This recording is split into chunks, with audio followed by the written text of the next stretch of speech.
So I got a Corvette, and it's this one.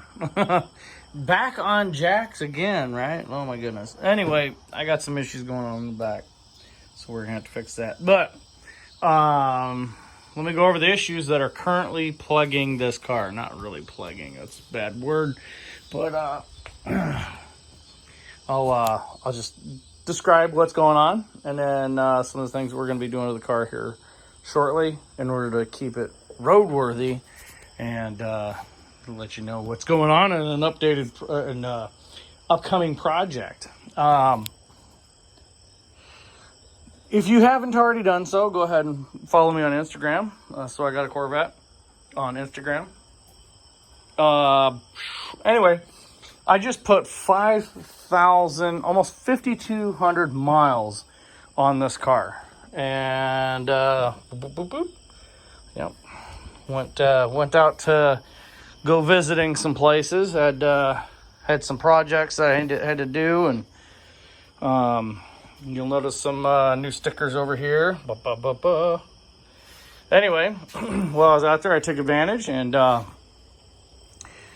visited some of the places that I was around, and decided that I wanted to take the Corvette and put it through its paces in some of the mountain roads. Now, although Highway 1, the Pacific Coast Highway does, for the most part, have a speed limit of 55, you'd have to be a nightmarishly evil person to want to do so.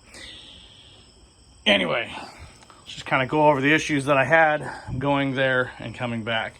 So anyway, over the course of 5,200 miles, I'm rounding up a little bit, just by like 60 miles. Anyway, over the course of that, I ended up having an issue where I needed to get a new radiator cap. This center rivet here ended up loosening up, and probably due to age, whatever, I don't know. So the manufacturing defect, most likely. I've never had one blow apart on me, but anyway, blew apart.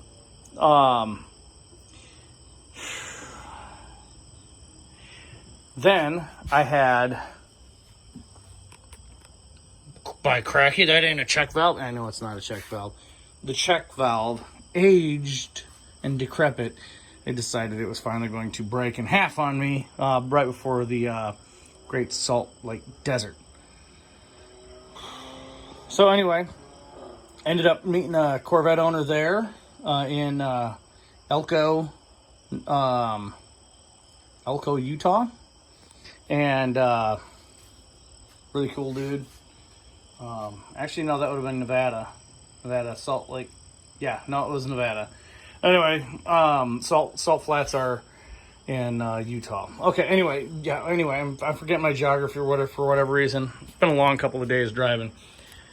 Anywho, so anyway, I just kept losing coolant, and I couldn't figure out where this coolant was coming from, so I ended up having that check valve. It would only leak when it got up to about 230-ish, the temperature. And once it would do that, it would start leaking. But the thing is, as I'm going down the highway, the car's not getting up that warm, so it isn't really leaking that often. But it would when I was sitting in traffic, or, I was sitting somewhere else. But anyway, so I ended up consuming a whole gallon of coolant through the course of the trip. Oil remained exactly the same. But anyway,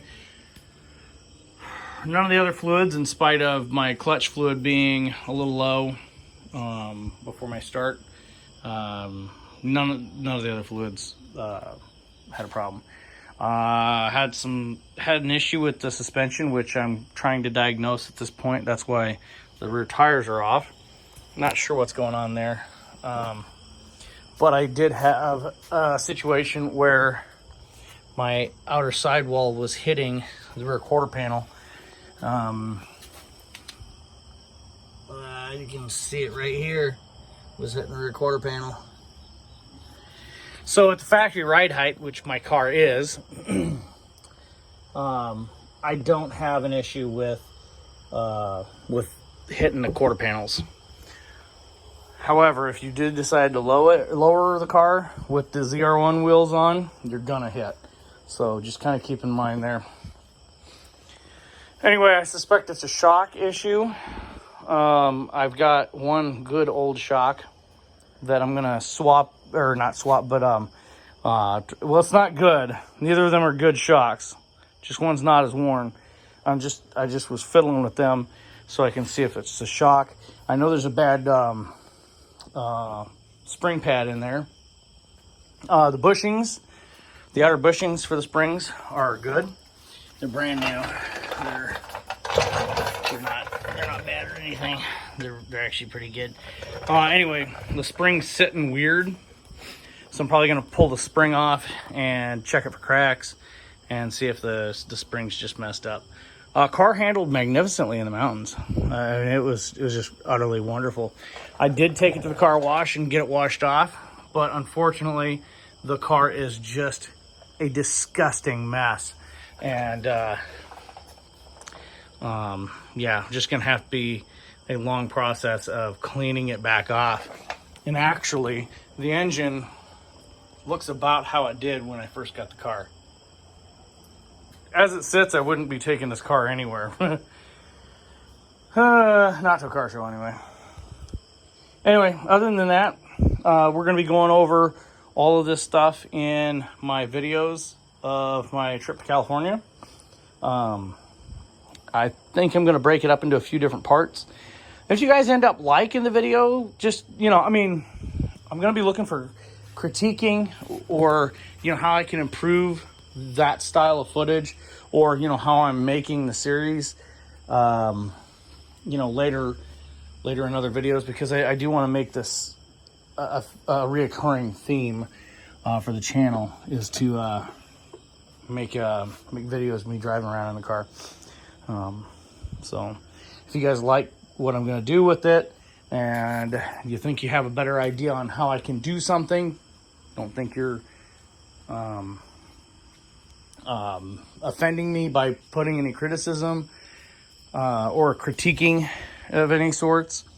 I want to hear that kind of stuff. I want to see feedback on it. So if you have any questions or anything, by all means. So I stopped at a few restaurants. I'm going to review some restaurants and just kind of give you guys, if you wanted to travel through the same area, what you can expect. So yeah. Anyway, guys, that's it for this video. Real short one. I just wanted to give you an update on what I've been up to lately. Probably going to end up getting a new pair of shocks for the back, I guess. I don't know. I'm suspecting that shock's messed up, but we'll find out. Anyway, that's why we have warranties on things, right, guys? Anyway, that's it for this video. If you have any questions or comments, feel free to leave them in the comment section below. I'm going to be posting up a couple of driving videos here. Just kind of give you guys some teasers as far as what's going on and how things are as far as this video series coming up. Yeah, exactly. Yeah, you guys are going to love it. If you don't love it, then whatever. I guess the channel's not for you, or at least that part of the channel's not for you, or whatever. But anyway, other than that, when it's all said and done, this car is one of the better cars that I've ever driven. It's one of the better cars that I've ever owned. It's not put up too much of a fuss, and it's done what I've asked of it, for the exception of the wheel wear. Anyway, just an update real quick. These Michelin Pilot Sports, I wish I had these all four all the way around, and I wish them Nittos I'd never bought in the first place. If you guys don't even go for them, go for these, especially on mountain roads. Them things are phenomenal compared to them. Them right there, they're okay if you don't ever drive on any. I mean, they're an okay tire, but on windy, oh my goodness, I'm glad I had these on the back. I'll just put it that way. Never broke loose. Never. I mean, I broke loose when I really got her pushed, but I mean, for the most part, the car was exactly where I needed it to. It was predictable performance from the car, and it was awesome.